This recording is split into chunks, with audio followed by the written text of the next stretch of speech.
And there are many things that can determine who you are and how you act. But what does a zodiac sign fall on the scale of determination? For today's On Our Mind, we're asking, do your zodiac signs really align with you as a person?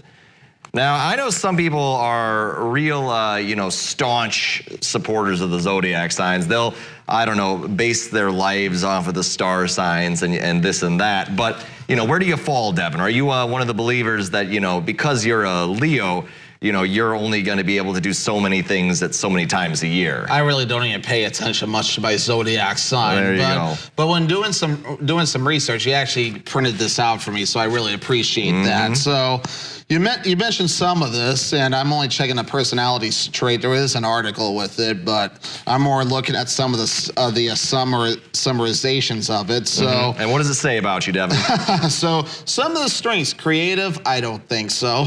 Passionate, yes. Generous, I try to be. Warm-hearted, again, I try to be. Cheerful, I think so. And humorous, I try to have a sense of humor, but I think it's horrible at times. Weakness, arrogant, sometimes. Stubborn, oh, definitely.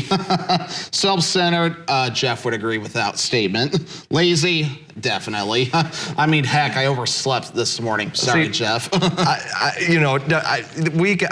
think one of these things about the zodiac signs is I think they use a lot of the same terminologies and they just like change the word, like they use a synonym of it or they put it in a different order, just, and they switch the meanings. Like they'll do a Leo and Aquarius and Gemini, but they'll just like have it ever so slightly different. And, so they can hardly ever really be wrong per se, because people usually possess most of these characteristics. There's one more word here, and I'm not sure how you would put this. Inflexible. What's that one? It's another word for stubborn. Stubborn? Yeah. There you go. And exactly, speaking of that, that's one of me, an Aquarius. One of my weaknesses is stubborn. It's right there, yeah. Well, uncompromising, but it just means, it's pretty much stubborn. But I think uncompromising is a little more kind word for it.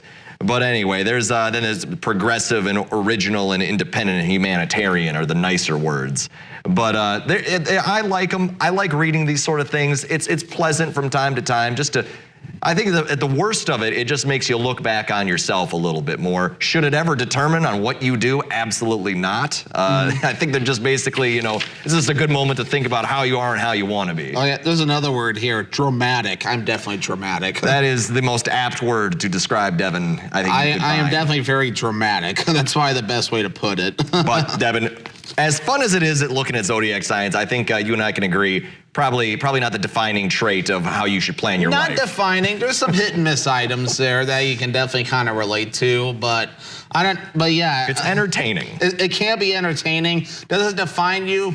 Not really. Can some of these be relatable? Sure. There you go. But we got more to talk about this morning. We're going to be happy to welcome some furry friends from Homewards Bound's Catkins Animal Rescue. But first, we have Howard in the Mr. Food Test Kitchen with a recipe for chocolate zucchini bread. That's an unusual one.